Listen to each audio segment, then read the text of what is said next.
ওনারা আমাদেরকে বলে যে আলেমরা বিজ্ঞান বুঝে না, এখন বিজ্ঞানের জমানা, ওনারা বিজ্ঞানের ভিত্তিতে ফয়সালা করতে চাচ্ছেন। এটা ইঞ্জিনিয়ার এনামুল হক, উনি ইঞ্জিনিয়ার হলেন কিন্তু ইসের টেলিফোনের না, হাসার বিষয় হাসার জন্য বলি নাই। ওনারা আমাদেরকে বলে যে আলেমরা বিজ্ঞান বুঝে না, এখন বিজ্ঞানের জমানা, ওনারা বিজ্ঞানের ভিত্তিতে ফয়সালা করতে চাচ্ছেন। তো আপনি বিজ্ঞান বুঝবেন, চাঁদ চন্দ্র এই চাঁদের বিষয়গুলো, এটা কি এটা টেলিফোনের বিজ্ঞান না অ্যাস্ট্রোনমির বিজ্ঞান? অ্যাস্ট্রোনমি, জ্যোতির্বিজ্ঞান। তো এনামুল হক সাহেব জ্যোতির্বিজ্ঞানের মানুষ না। সাহেব ছিলেন যে উনি জ্যোতির্বিজ্ঞানের ব্যক্তি ছিলেন না, ওনাদের কারো সাবজেক্ট জ্যোতির্বিজ্ঞান না। বলে আপনাদের সাবজেক্ট বলতে পারেন, আপনাদের সাবজেক্ট কি জ্যোতির্বিজ্ঞান? আমরা তো জ্যোতির্বিজ্ঞানের দাবি করি না, আমরা তো বলি শরীয়ত কি বলে সেটা দেখো। আর বিজ্ঞানের অবস্থান, শরীয়তের দৃষ্টিতে বিজ্ঞানের যে অবস্থান, সেটার আমরা অস্বীকার করি না। কিন্তু অতটুকু বিজ্ঞানকে সহযোগী হিসাবে ব্যবহার করার জন্য যতটুকু বিজ্ঞান জানা দরকার, আমি যেহেতু অ্যাস্ট্রোনমি জানি না, জ্যোতির্বিজ্ঞান জানি না, আমি এই বিষয়ে নাক গলাই না। আমি আগের জমানার জ্যোতির্বিজ্ঞানের যে পণ্ডিত যারা ছিলেন তাদের রেফারেন্সটা নিছি, আমরা তাদের রেফারেন্সটা নিই, এবং এই জমানায় যারা আছেন তাদের রেফারেন্স। এই জমানায় আপনারা এই বিশ্বে বর্তমান জীবিত আছেন এরকম জ্যোতির্বিজ্ঞানের পণ্ডিতদের নাম আপনারা বলেন, বিশ্বে কে কে আছে, তাদের রেফারেন্স পাবেন আমাদের এই বইতে। আপনাদের হাতে যে প্রবন্ধ গেল এখানেও পাবেন। আর যে বড় বইটা তৈরি হয়েছে, হ্যাঁ, এটার সঙ্গে আরও যুক্ত হবে, মানে সব মেটার আছে, কিন্তু এতটুকু ধরেন না, এতটুকু তো আর আপনাদের সামনে আসেন। তো এগুলোর মধ্যে আমরা যে বিজ্ঞানীদের এনেছি যারা অ্যাস্ট্রোনমির যারা পণ্ডিত, তাদের রেফারেন্স এনেছি। যাই হোক, বলতে চাচ্ছি এই ইঞ্জিনিয়ার এনামুল হকের বই এটা, তারপরে ওনাদের ফতোয়া তো দেখালাম। এগুলোর মধ্যে ওনারা পেশ করেছেন কি জানেন? অবাক হবে। কোরআন কারীমের ইয়াসআলুনাকা আনিল আহিল্লা কুল হিয়া মাওয়াকিতু লিন-নাস ওয়াল হজ, এই একটা আয়াত। এই হেলাল দেখা দিয়ে মাস শুরু করতে হয়, আয়াত আল্লাহ বলেছেন। নবী করিম সাল্লাল্লাহু আলাইহি ওয়াসাল্লাম এই আয়াতের উদ্ধৃতি দিয়েছেন উম্মতকে, যখন হেলাল সম্পর্কে মাসালা বলেছেন, ইন্নাল্লাহা জাআলা লাকুমুল আহিল্লাতা মাওয়াকিত ফাসুমু লিরুয়াতিহি ওয়া আফতিরু লিরুয়াতিহি। আল্লাহ তাআলা হেলালকে তোমাদের জন্য মিকাত বানিয়েছেন, কাজে তোমরা হেলাল দেখে রোজা শুরু করো, হেলাল দেখে রোজা শেষ করো, ঈদ করো। এই আয়াতের উদ্ধৃতি দিয়েছেন। কিন্তু তারা এই আয়াতকে বিকৃত করে। নবীদের ব্যাখ্যা, আয়াতের স্বাভাবিক ব্যাখ্যা, পূর্বাপর হিসেবে যে ব্যাখ্যা, 1400-1450 বছর পর্যন্ত মনীষীরা যে ব্যাখ্যা বুঝেছেন, এই ব্যাখ্যা তাদের পছন্দ হয়নি। তাদের মধ্যে যারা মানে মাওলানা, তারা এনামুল হক সাহেবকে গুরু বানিয়েছে। কি সে বলে যে ইয়াসআলুনাকা আনিল আহিল্লা, এটার মধ্যে নাকি বলা হয়েছে চান্দ্রমাস শুরু করতে অমাবস্যা থেকে।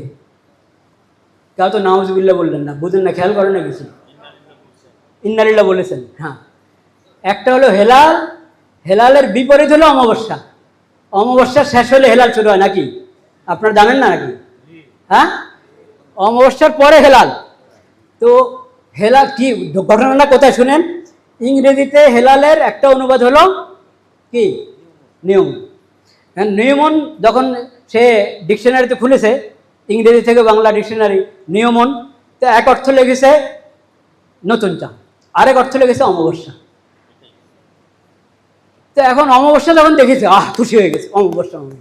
আরে আল্লাহ কি কোরআনে নিয়মন বলেছেন না হেলাল বলেছেন? হেলাল বলেছেন। তো হেলালের অর্থ কি সেটা না দেখবা তুমি ইংরেজিতে হেলালের অর্থ দেখেছো নিয়মন, এরপরে বাংলাতে নিয়মনের অর্থ হলো অমাবস্যা। এইভাবে কোরআন বোঝা হবে? এই হলো ঘটনা। অথচ হেলালের তর্জমাতে অনুবাদে যে নিয়মন বলা হয়েছে, ওটা হলো কিসেন মন হেলাল, ওটা অমাবস্যার অর্থ নিয়মন না। এইভাবে কোরআনের আয়াতকে বিকৃত করে দিয়েছে। এখন বলে অমাবস্যা থেকে মাস শুরু হবে, আবার বলে যখন দেখা দেওয়া সম্ভব। কখন দেখা দেওয়া সম্ভব? এটা তো এই কনজাংশনের পরে, মানে অ্যাস্ট্রোনমির যেটাকে বলে নিয়মন বলে, সে নিয়মনের পরে গিয়ে এটা কয়েক ঘন্টা পরে এটা দৃশ্যমান হয় চাঁদ। দৃশ্যমান হওয়ার সময়টা সম্ভবভাবে, একবারে নিশ্চিতভাবে না, মোটামুটি এখন দাবি করে যে বিজ্ঞান বলে যে মোটামুটি নিশ্চিত, কিন্তু তারা পুরো নিশ্চিত বলে না, আগে থেকে বলে যে অমুক সময় অমুক জায়গা থেকে দেখা যাবে। দেখা দেওয়ার সময় এটা আপনি যে কোনো ইয়েতেই মুন সাইডিংয়ে ঢুকেন আপনাকে দেখা দিবে, পুরা নকশা দেখা দিবে পৃথিবীর কোন জায়গায় সম্ভাবনায় নাই, কোথাও টেলিস্কোপ দিয়ে দেখা যাবে, কোথাও ভালো চোখ হলে দেখতে পারবে, কোথাও একবারে সরাসরি খোলা চোখে দেখতে পারবে, সব বিবরণ দিয়ে দেয়। ওরা বলে যে এইটা এটা এইভাবে ক্যালেন্ডার তৈরি করো, এই লোনার ক্যালেন্ডার দিয়ে মাস শুরু হবে।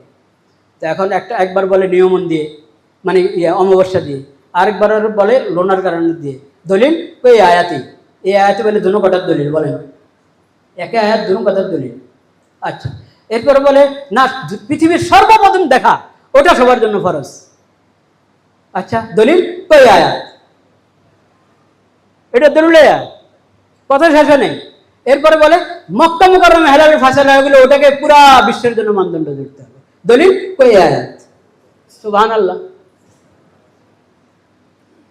এগুলা কি কোরআন সুন্নাহর অনুসরণ না তামাশা? ওরা বলে যে এগুলো সব স্পষ্ট নাকি আয়াতের মধ্যে আছে। তো সব কথা কিভাবে স্পষ্ট হয়? এটাও স্পষ্ট, ওটাও স্পষ্ট। এবং ফমান শাহিদা মিনকুম শাহরা ফালিয়াসুমের মধ্যে নাকি এটাই বলা হয়েছে। এটা এখন বাস্তবতা, এই বইটা আছে, এই এনামুল হকের বইটা দেখেন, ইঞ্জিনিয়ার এনামুল হক সাহেবের বইতে একটু পড়ে শোনাই, দেখেন। পবিত্র কোরআনের হুকুম, নতুন চাঁদের হিসাব করে চান্দ্রপঞ্জিকার সাহায্যে সওম পালন করতে হবে। বলেন না নাউজুবিল্লাহ। কোরআনের হুকুম কোন আয়াতে, কোন পারায়, কোন সূরায়? চন্দ্রপঞ্জিকা না পেলে রাসূলুল্লাহ সাল্লাল্লাহু আলাইহি ওয়াসাল্লামের কওলি হাদিস অনুসারে নতুন চাঁদ দেখে সওম পালন করতে হবে। ঠিক কোন কওলি হাদিস ওরা বলছে সামনে। নতুন চাঁদ নিয়ে মতভেদ না করে রাসূলুল্লাহ সাল্লাল্লাহু আলাইহি ওয়াসাল্লামের ফেলি হাদিস অনুযায়ী আসবাকুর রুয়া অর্থাৎ প্রথম দেখা হিসেবে আমল করতে হবে। কোন হাদিসে আসবাকুর রুয়া আছে? প্রথম দেখা, সর্বপ্রথম দেখার কথা একটি হাদিসে দেখান, একটা মওযু হাদিসের মধ্যে নাই। সহিহ হাদিস, হাসান হাদিস দেখাবে দূরের কথা। কিন্তু সেই উদ্ধৃতি দিয়েছেন ওই ভদ্রলোক, উনি বলছেন আর নতুন চাঁদের হিসাবের মাধ্যমে আবার নতুন চাঁদ নিয়ে বিতর্ক না করে আসবাকুর রুয়া বা প্রথম দেখা এর হিসাবে সওম পালন করতে হবে, কারণ ফরজ রোজা ছাড়া যাবে না। সহিহ মুসলিম 2419 নম্বর হাদিস।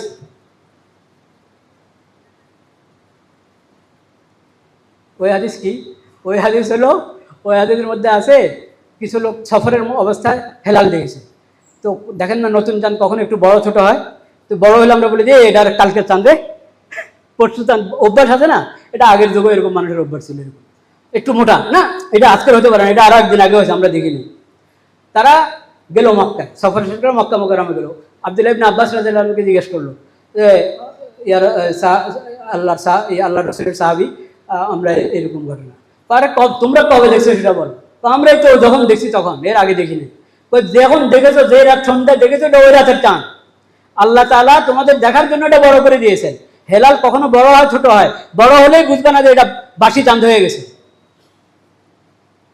এই বর্ণনা এটাতে বলছে আসবাকুর রুয়া, সর্বপ্রথম দেখার কথা এই হাদিসে আছে? কখনো নাই। এইভাবে একবার হাদিসের নম্বর দিয়ে মিথ্যা কথা। তখন সে বলে আল্লাহ তো চেয়েছিলেন ক্যালেন্ডারের উপরে করতে, মানে হিসাবের ভিত্তিতে।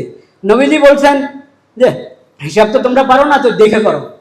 তো এখন যেহেতু আমরা হিসাব পারি, তার দেখে করার কাজ কি? এই সমস্ত কথাই কথা।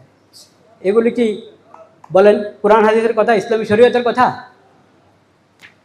এখন যদি এই লোকের মুরিদ হয়ে যায়, ওই মৌলানারা যারা 136 বইয়ের দিয়ে রেফারেন্স দিয়ে দেবেন, কিতাব লিখবেন, উনি এখানে ইয়াসারুনকার বিভিন্ন তফসিরের কিতাব থেকে প্রথমে রুহুল মানের হাওয়ালা এনেছেন। কি হাওয়ালা? মাওয়াকিত অর্থ কি, আহিল্লা অর্থ কি, সেটা পেশ করছেন। আরে এগুলো পেশ করো, এই হাদিস, এই আয়াতের মধ্যে আল্লাহ তাআলা ক্যালেন্ডারের কথা বলেছেন না নিয়মনের কথা বলেছেন, কনজাকশনের কথা বলেছেন, সর্বপ্রথম দেখার কথা বলেছেন, সেটা যাতে তুমি দাবি করছো ওটা বের করো। কোন তফসিরের কিতাবে লিখেছে? একটা কিতাবও নেই।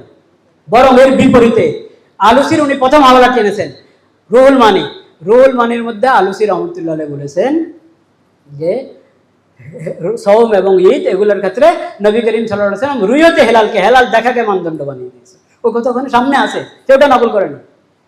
আচ্ছা, এবং সর্বপ্রথম দেখা মানে হেলাল দেখার ব্যাপারে, দৃশ্যমান হওয়ার ব্যাপারে যে ভিন্নতা আছে, এই ভিন্নতা ধর্তব্য নয় ওই মতের পক্ষে, মতকে তারা নিজের পক্ষে পেশ করতে গিয়ে আলুসির হাওয়ালা দিয়েছে। কিন্তু আলুসি রহমতুল্লাহ ইয়েটা কি একটা কিতাব আছে ওনার সফরনামা, ইখতিরাবুল গরাইব।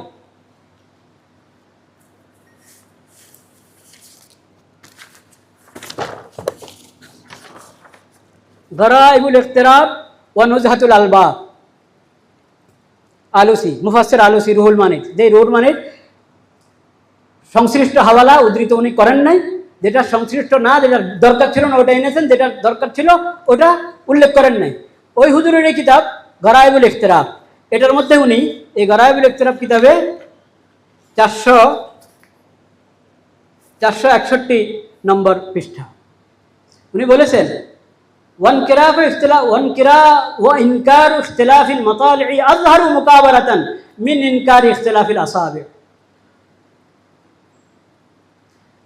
نعم اختلف في اعتبار ذلك الاختلاف شرعا في نحو الصوم، فذهب كثير من الحنفية مع إقرارهم بوجوده إلى عدم اعتباره، فيلزم عندهم أهل المغرب الصوم برؤية أهل المشرق خلال شهر رمضان والحق اعتباره. উনি বলেছেন অনেক হানফিরা তো বলেন যে হেলালের দৃশ্যমান হওয়ার ভিন্নতা ধর্তব্য নয়, এর মানে বাস্তবে তো পার্থক্য আসে, কিন্তু ওনারা মনে করেন সওমীদের ক্ষেত্রে এটা ধর্তব্য না। কাসীর মিনাল হানফি, অনেক হানফি, এনে বলেন সব হানফি, অধিকাংশ হানফি তা না, কারণ অধিকাংশ হানফি খায়রুল কুরুনের মতো এটাই বলেন যে ধর্তব্য আছে, ধর্তব্য হবে। এখন আলুসি যার উদ্ধৃতি তারা দিচ্ছেন, সে আলুসি বলেন ওয়াল হক্কু ইতিবারুহু, হক কথা হলো সওমীদের ক্ষেত্রে চান্দ্রমাস শুরু হওয়ার ক্ষেত্রে শরীয়তের দৃষ্টিতে চান্দ্রমাসের কি বলেন দৃশ্যমান হওয়ার ভিন্নতা ধর্তব্য, এটাই হক, ওয়াল হক করতে পারে। তো যে আলোসির ওনারা হাওয়ালা দেন সে আলোসি থেকে, এরকম আমি ওনাদের 136 থেকে ইনশাআল্লাহ অনেক হাওয়ালা পেশ করে দিতে পারবো, কিন্তু সময় নাই। 11:30 পর্যন্ত আমার সময়, আর 10 মিনিট আছে, 10 মিনিট আমি 2-4 কথা আরও একটু বলছি।